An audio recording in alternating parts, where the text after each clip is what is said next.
Om Vishwam Darpan Drishyamana Nagari Tulyan Nijantargatam Pashyannatmani Mayaya Bahiribodbhudai Yatha Nidraya Yasakshat Kurute Prabodhasamaye Swatmanamevadvayam Tasmai Shri Guru Murtaye Namahidam Shri Dakshinamurtaye Bijasyantarivangkuro Jagadidam Prang-nirvikalpam punaha Maya kalpita desha kala kalana Vaichitra chitri kritam Maya viva vijrumbhayatya vimaha yogi vayasvechaya Tasmai Shri Guru Murtaye Namahidam Shri Dakshinamurtaye Tasmai Shri Guru Murtaye Namahidam Shri Dakshinamurtaye Om Sahana Bhavatu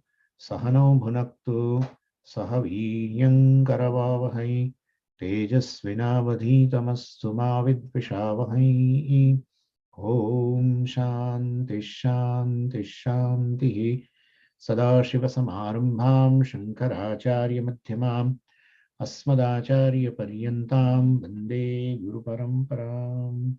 Om. First verse.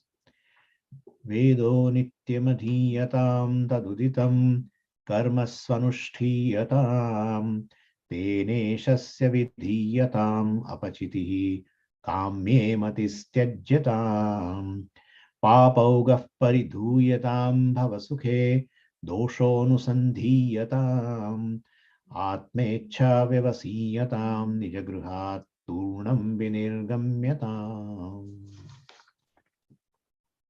So we are seeing the first verse of this Sādhana-Pañcakam, in which Shankaracharya ji is, of course, the Sādhana-Pañcakam, in which Shankaracharya is discussing the grand scheme given by the Veda. And that is, this particular thing is meant for, this scheme is meant for this individual growth and fulfillment, which is in the form, of course, we saw it also, which is in the form of a ashrama vyavastha. So vyavastha is a scheme based on the stages. So one who goes through these 4 stages properly, as shown by the Shastra, one follows that, and one doesn't go by one's own fancies, then one definitely reaches the goal. If one goes by the fancies, one will not acquire the goal. That's it. This is a very clear equation by the Veda. So Veda says, well, what we are telling you, we are giving you a description of this ashrama, means 4 stages. And in each ashrama, what is to be done, that also we are telling you, we are giving you the guidelines. Follow the guidelines, then you will, what you want in your life, the basic quest of the human life, well, you will be able to achieve it. When the person becomes a successful, this is a success. Success in terms of, the worldly things will be how many things you hoard and acquire and all that. But success here is a real success. When you say that I am successful, that is a success. World tells you are successful, it doesn't, really speaking, it doesn't matter. And it doesn't touch us also. Initially, we feel very proud. He is telling me you are successful. Later on, still, the same story of unsuccess continues. When you say, I am successful, I literally, I'm satisfied with myself now. That is the success. That's what Shastra talks about. That's how in Sthita Prajna section, Bhagavan talks about Atmani Atmana Tushtaha. One who is happy with oneself, one who is satisfied with oneself, one who accepts oneself. Well, that's only possible when one knows that one is a complete being. That's it.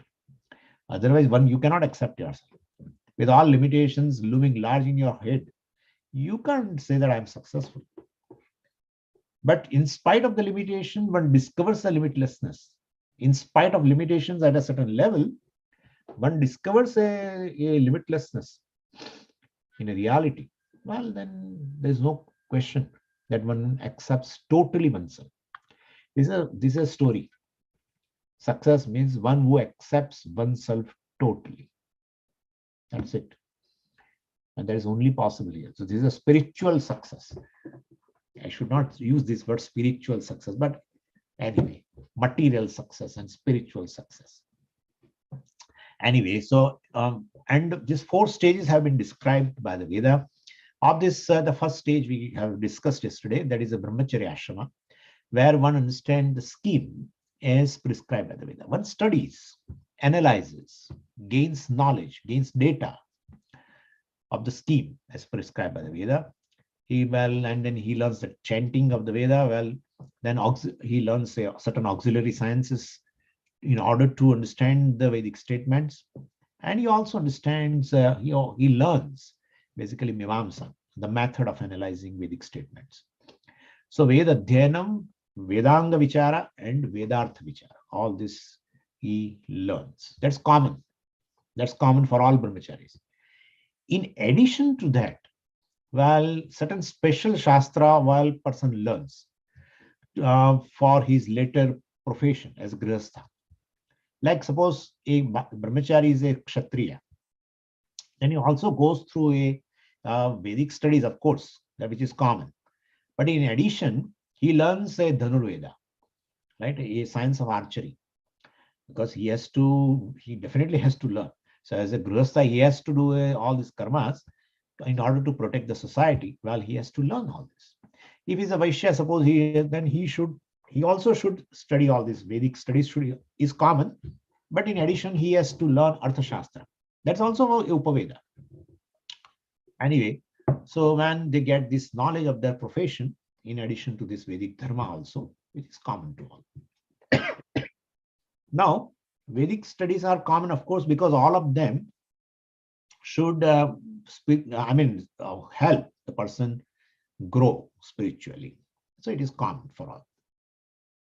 So having understood this scheme in a brahmacharya ashrama, the life of study, one has to go to the next stage of life called grihastha ashrama, where he has to start implementing the scheme. He has learned about varieties of the karmas, right? Now he has to implement, means he has to do the karma as a grihastha. So the first stage of implementation is karma anushthanam. That's what Shankaracharya ji says, taduditam karmasvanushtiyata. So following the karma prescribed by the Vedas. So yesterday we discussed those samanya dharmas. If you remember, the 10 samanya dharmas, 5 don'ts and 5 do's and etc. They should be implemented by all, because samanya, common, universal. In addition to this universal disciplines, one has to follow a vishesha dharma, the specific duties, specific values, specific disciplines called swadharma. That also we discussed. So, and this swadharma, they are specific. Specific means they are based on a certain varna and certain ashrama. So grihastha should basically implement this swadharma also, vishesha dharma, depending upon his varna and ashrama. Ashrama, of course, is there in grihastha, but depending upon his varna. So this Vedic duties, which, vishesha dharma, swadharma, etc., can be broadly classified into 3 categories. For convenience, sometimes they divide into 5 also. 3 types of karma, basically. 3 types of karma, very simple, you know it also, I think. Sakama karma is there, Nishkama karma is there, and Nishiddha karma. 3 types of karmas are there.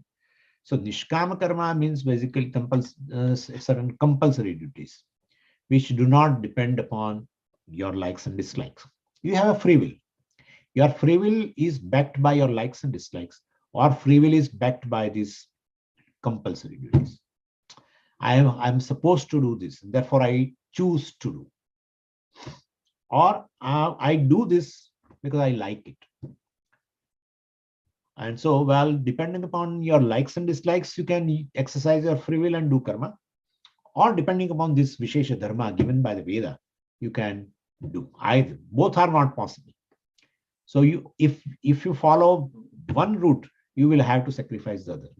So if you follow the Vedic injunctions, right, then you have to sacrifice your likes and dislikes. That is the purpose of Shastra.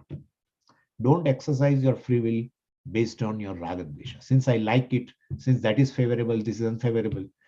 Don't go by your likes and dislikes. Go by this Vishesha Dharma given to you. You have you belong to this varna, you are a grihastha, this that particular ashrama. Well, these are the duties for you. So do that. So well, if you do that way, definitely you are not encouraging your likes and dislikes to be fulfilled. That serves the purpose. That is the criteria. And so basically this nishkama karma are like this, because they must be done regardless of personal preferences. Like just as a medicine must be taken, regardless of personal preference for a taste, etc. Same way for the spiritual growth, well, the nishkama karmas are prescribed by the Lord or by the Veda also. And they must be done regardless whether you like it or you don't like it.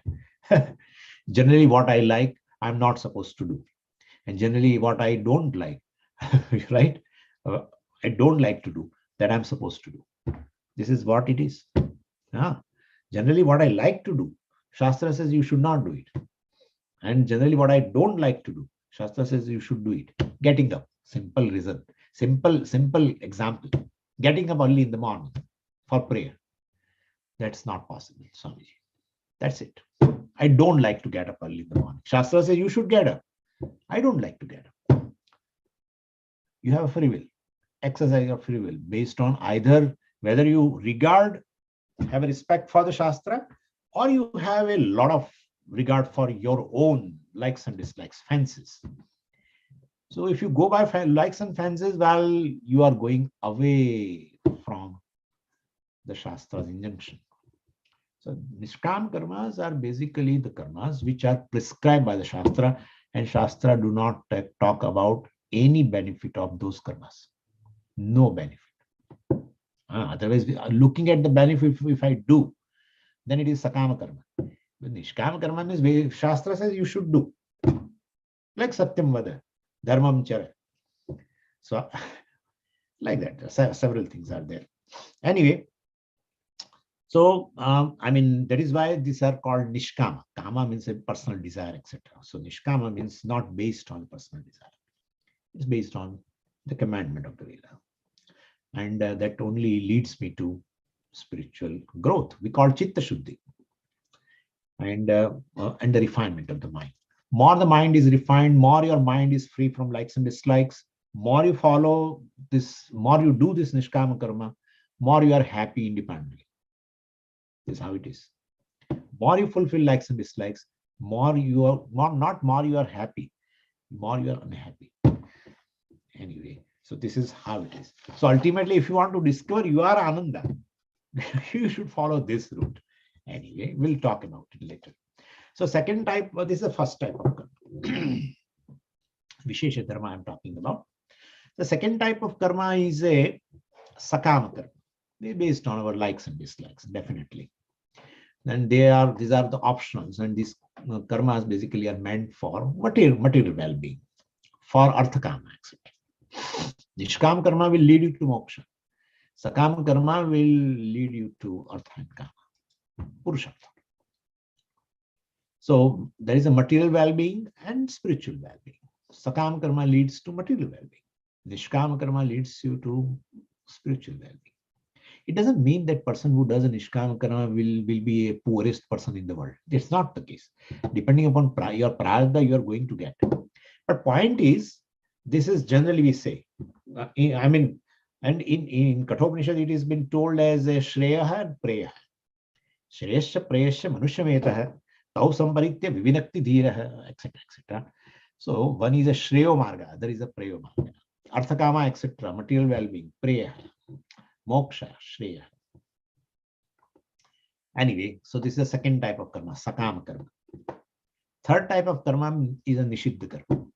So not only Shastra should talk to me about what should I do, they should also talk to me what I should not do, because I have a free will. And so since I have a free will, I may choose something to do which I am not supposed to do. Therefore, Shastra has to tell about nishiddha karma also. These are the karmas which are prohibited and should be renounced. Anyway, so here Shankaracharya ji says, Taduditam karma svanushthiyatam. So that word karma has come. That's how I have said that these are the three types of karma. And Shankaracharya says, first you should do nishkama karma regularly, properly, without fail. Taduditam karma svanushthiyatam. Taduditam. Tad means this Veda. Because tad means that. That means already which has been talked about in the previous line. That is Vedaha nityam adhiyatam.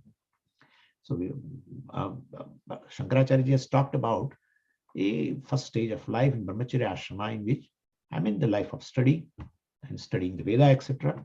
Therefore, here he says Tad Uditam, Ved Uditam, what has been told in the Veda. Karma, Swanushthiyatam, Swanushthiyatam, Sushtu Anushtiyatam, Swanu. So Su plus A becomes Swanu, right? Su plus A plus Anushtiyatam. So Su plus Anushtiyatam becomes Swanushthiyatam. So means Sushtu. Means you should do these karmas which are swadharma, which are niyata karma, which are nishkama karma, or which are compulsory duties, choiceless duties. They should be done properly. Sushtu means they should be done properly. They should. I mean, you should follow them properly, wholeheartedly, you can say. But how do you know what my swadharma is? You are talking about swadharma, and but how do you know what is my swadharma? What is my dharma? I mean, what vishesha dharmas I have to do? How do I know?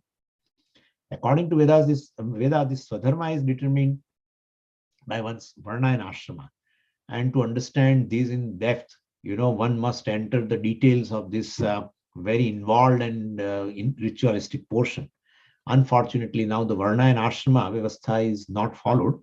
So then this swadharma has to be interpreted according to the present day needs. And they are there in Veda also and should be practiced for everyone, which no one can deny. Those kind of karmas are there, and yet they are nishkam karma, and yet they are talked about by the Veda. So you need not bother. I belong to a particular varna, and now I'm in grastha, particular ashrama, and therefore what are the karmas? How will I know? I can't see. The Veda is a voluminous thing. How will I know? But therefore we say let's drop it.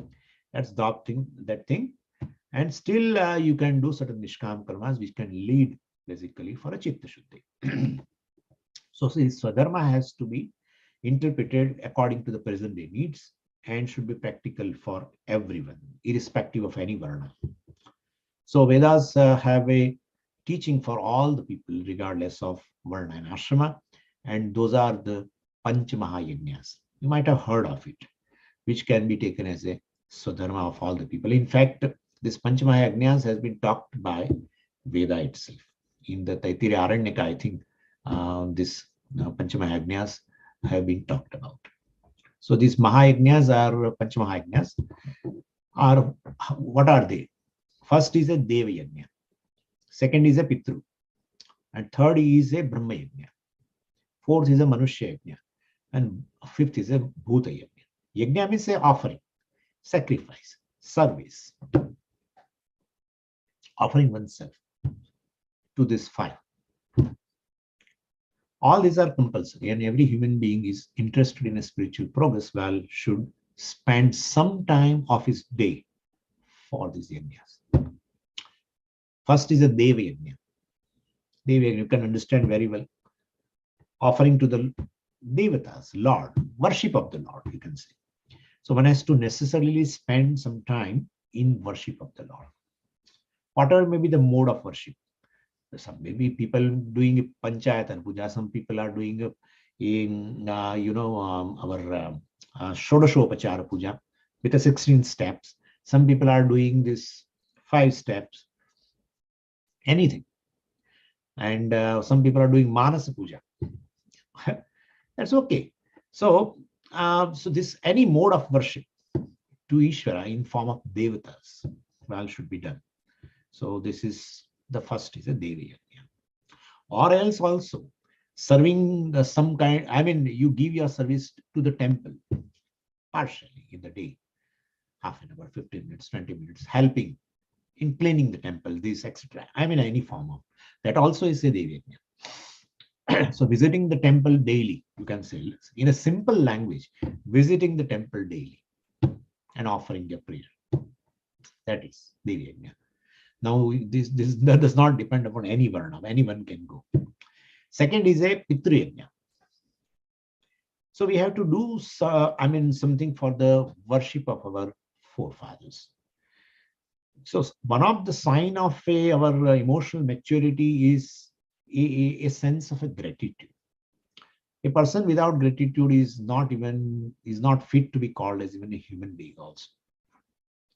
So although we may not ever have seen our forefathers, etc., but we are in the world because of our forefathers.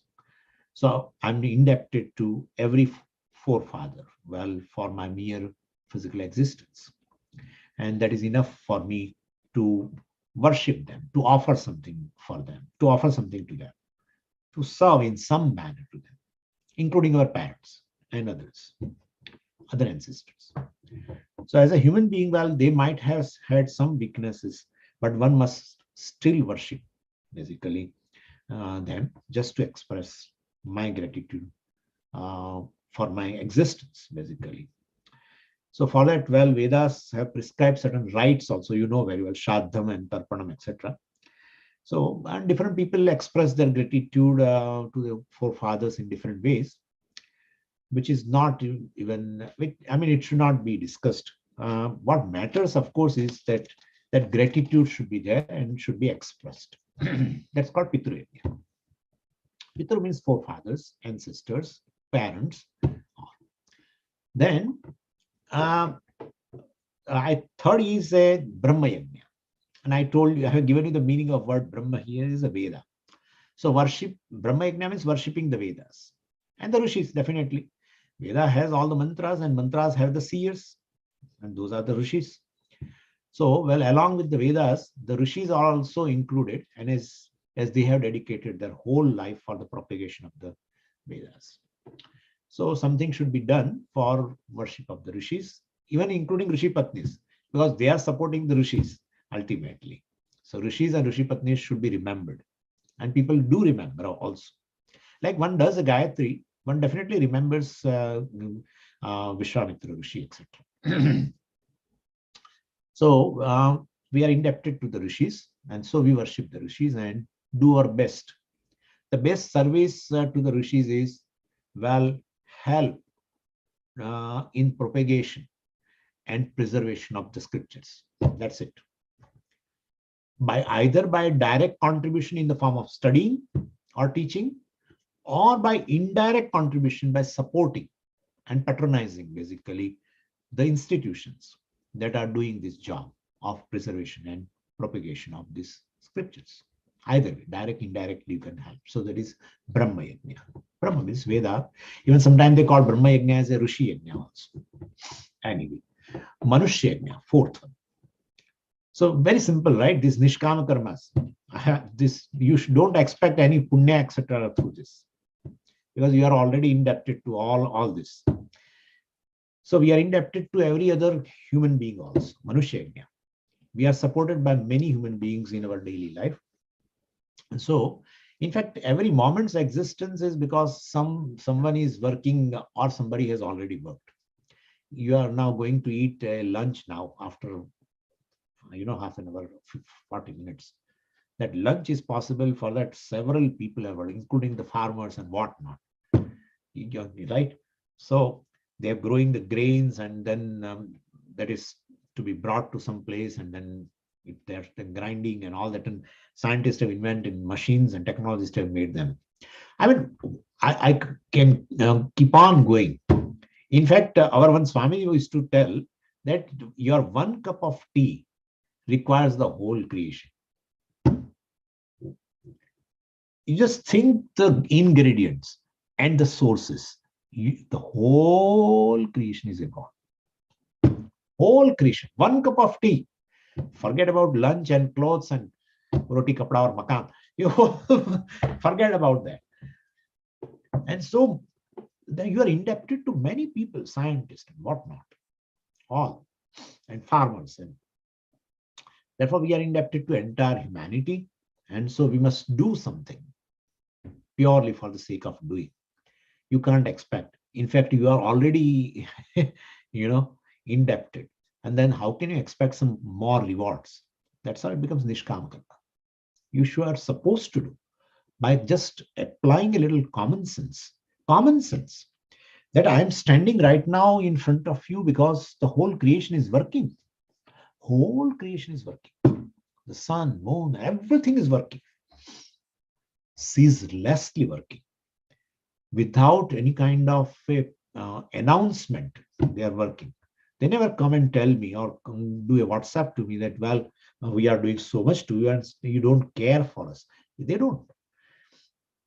And therefore, this yajna, this particular offering myself, well, is a nishkama karma. So this is Manushya Yajna. All our social services, you can tell, will come under Manushya Yajna.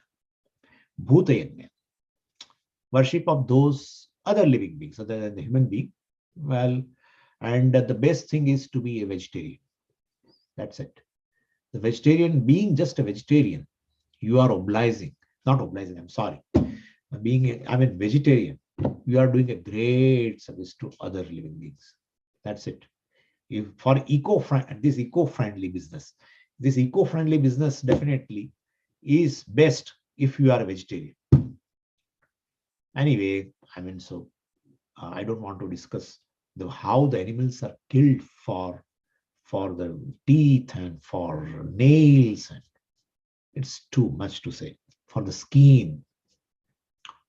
Anyway, so this is basically ultimately Bhuta Yajna. That's how in our culture it is there. They give the grains to the birds, and ants also they give certain wheat flour and everything.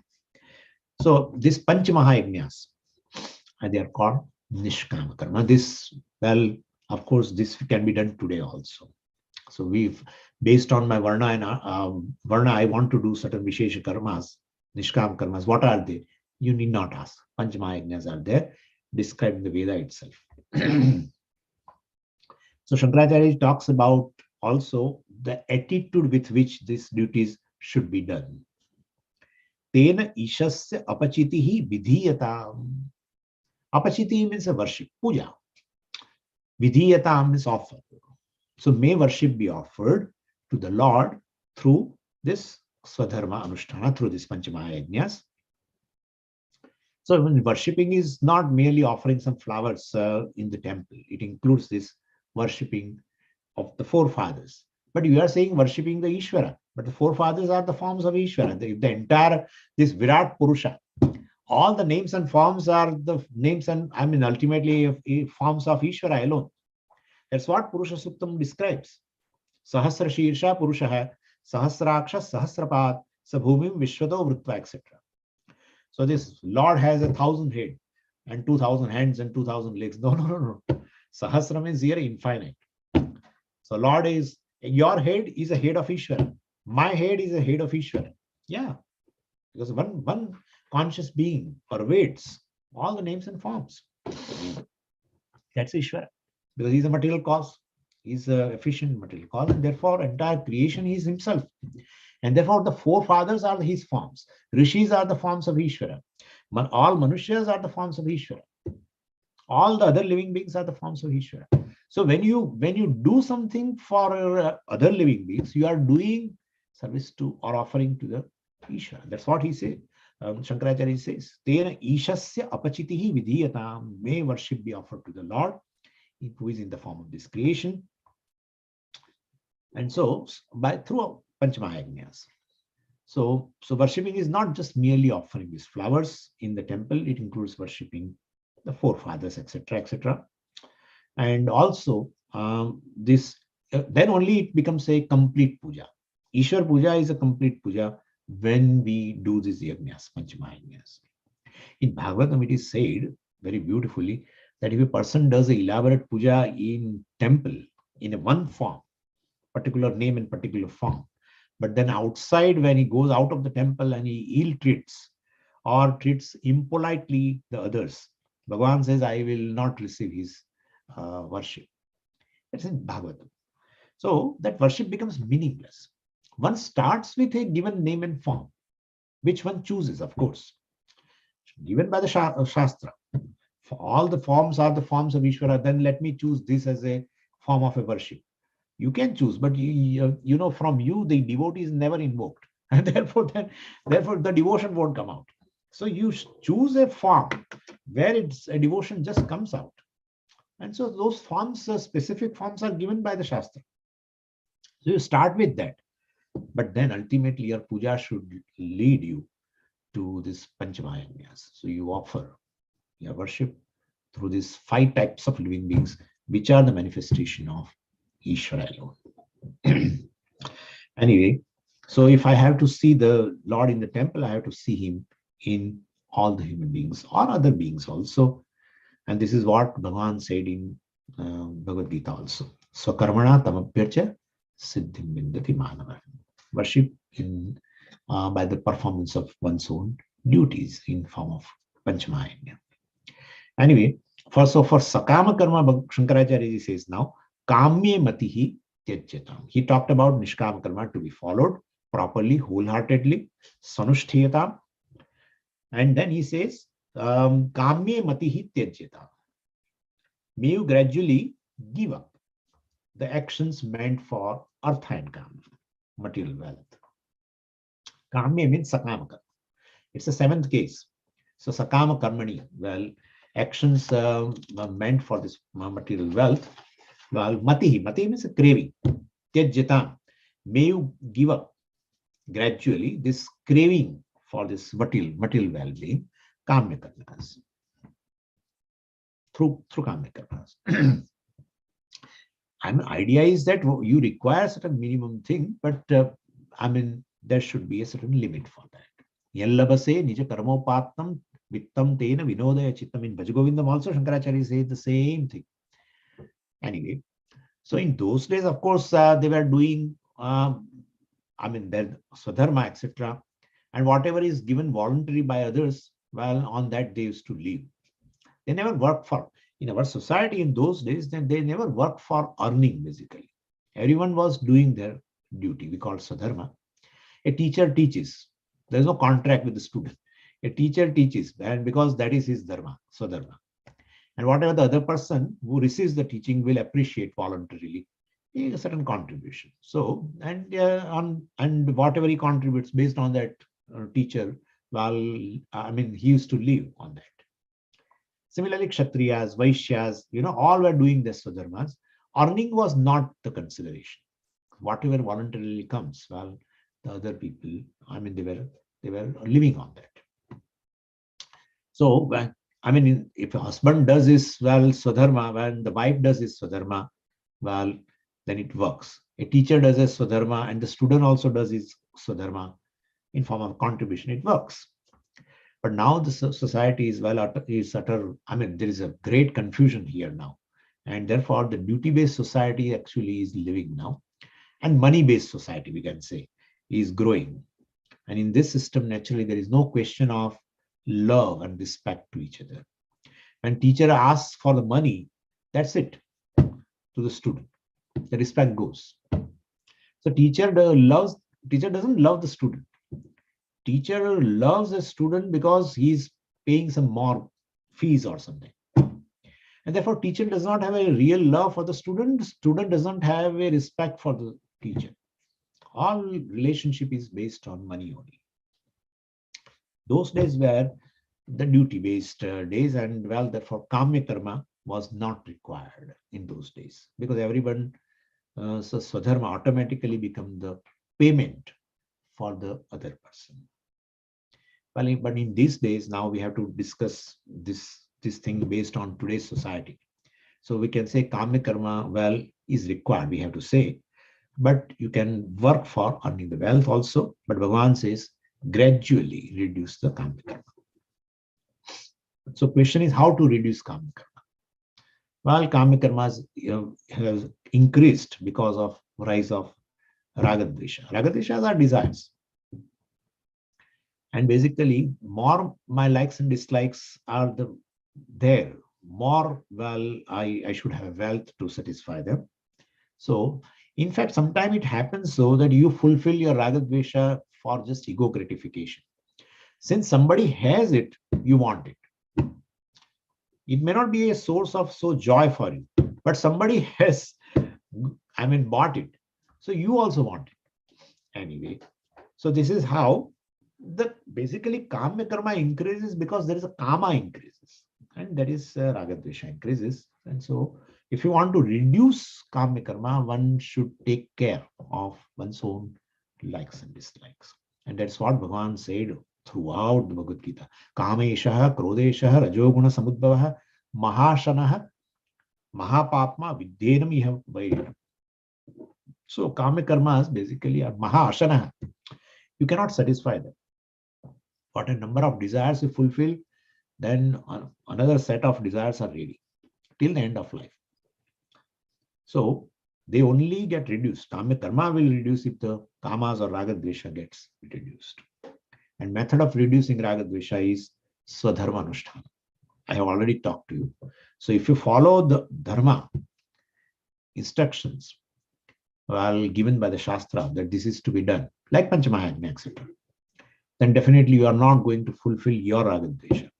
And if they are not fulfilled, they are going to get weaker and weaker and weaker. So then they remain. Ragadveshas will remain, but they remain as just as a preference. Just as a preference. Even if you are not able to fulfill that, you won't get disturbed. If you are not able to fulfill your desire and still you don't feel disturbed, then you should hold on to those ragadveshas. No problem at all. But if you can't fulfill and you remain, you get disturbed. If you can't fulfill that, then definitely they are working against you. Anyway, so Swadharma Anushtanam basically involves this. By following Swadharma Anushtanam, one can reduce one's ragadvesha. By that, one can reduce kama karma. So that's what matihi tyajyata. So matihi means that kind of an attachment to this kama karmas. Tyajyata may you give up. And there is another thing also. Swadharma Anushtanam involves basically Panchamahayajnas, as I told you. And that is you are worshipping Ishvara in the form of forefathers or rishis or other human beings. You are not telling it to a given human being that, oh, I'm looking upon you as a Ishvara and therefore I'm doing some service to you. Never say that. Never say. Some people are, they are what they are not supposed to tell, they also tell that. And in turn, they become unhappy. This is in your mind. This is a background knowledge of Ishvara you have, that Ishvara is abhinna nimitto padana karanam, therefore every form is a form of Ishvara. That is your understanding. You need not have to pronounce everywhere. I am doing for you because I look upon you as a Ishvara. Never say that kind of thing. It doesn't look good. And therefore, other person may take advantage. He is not at your level. So, have a certain smartness, of course.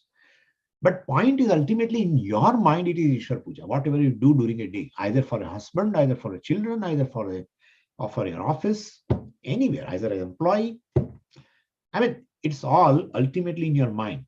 So you can't do this Swadharma Anushtanam unless you have a background knowledge of Ishvara. It definitely requires. Anyway, and so it's ultimately it's the Ishwar Puja, worshipping the Ishvara, and therefore Ishwar Anugraha will be there, and that involves, and due to that Anugraha, definitely mind becomes more and more Samskritam, refined. So, and mind will become, it comes out of the grip of this Ragadvesha. So this is another advantage. So if you look upon, if you do Panchamahayajnas, looking upon the cosmos as a manifestation of Ishvara, Virat Purusha, whatever you do for the sake of Ishvara ultimately, then definitely there is a grace of Ishvara on you. And that grace is nothing but what you want in your life is reducing the grip of a Ragadvesha on you, because you want moksha, and that happens. So Shankaracharya's instruction further is, papaugha paridhuyatam ogaha. Ogaha means a samuha, bundles, multitudes, you can say. So Papaugaha. Papa means what? Likes and dislikes. Anything which obstructs a spiritual progress, we call it as a papa. And ragadveshas are the first thing. More the ragadveshas, even the person puts lots of effort in studies and etc. He finds that, well, there is not even an inch of a progress. There's no change. Of course, the change is very subtle, and therefore you may not be able to appreciate it, even though other person may appreciate after some time that there is a change in you, but you may not be able to appreciate. That's okay. But basically, if likes and here, papa uga paridhuyatam. Oga, as I told you, multitude or the groups, bundles of papa. Papa means likes and dislikes because they obstruct the spiritual progress.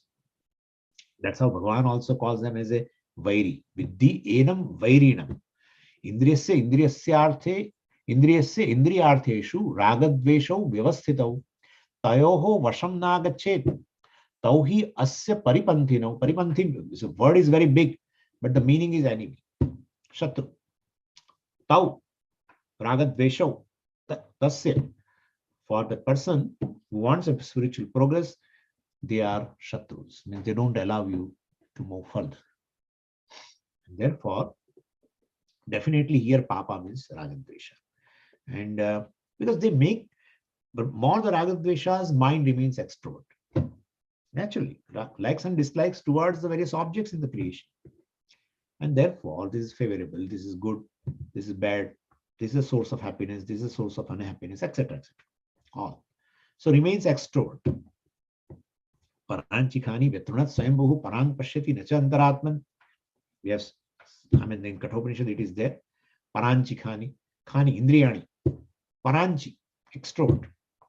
So Yamaraja says, well, this Brahmaji who created this, he's a creator. Ishvara who created this human being with his senses extrovert. And by keeping his senses extrovert, mind extrovert, he has as though killed this human being. Paranchikhani Vyatrunat Swayambhu. Swayambhu Vyatrunat. Swayambhu is the Brahmaji, Ishvara. Therefore, so remaining extrovert, I mean, having this extrovertedness is due to ragadvesha present. Therefore, it's papa. Paridhuyatam, this bundle of ragadvesha should be wiped out, cleaned, removed, neutralized, you can say. By what? So dharma anushtanam, panchamayagnas, etc., where there is a Ishvara puja performed, and through that there is a grace of Ishvara received, and by that mind becomes cleaner and cleaner, becomes free from the hold of likes and dislikes. One can never become totally free from ragadvesha. You can relatively become free from the hold of ragadvesha. Your ragadvesha will remain in the form of preferences. Still, you may love one thing, you may like one thing, but if it is not available, if you don't get it, you don't get disturbed. That's what that is enough. This person is qualified. Even though he says, I like that and I don't like it, still he is qualified. You may feel that Swamiji, he has so much ragadvesha, and you say he is qualified. He is qualified. You cannot become totally free from ragadvesha because ragadveshas ultimately are born from the impressions of the various experiences. Oh, this thing is very good. So that's an impression which is born of experiences. Certain experience of a particular object. This is very good. This dish is very good. And in several janmas which has gone, several impressions are there. And therefore, these vasanas are so many. Based on vasanas, ragadvesha arises. So you cannot totally wipe out vasanas and ragadvesha. They say vasana, kshaya, etc., mano, nasha. You can definitely, to an extent, make yourself free from the hold of this ragadvesha.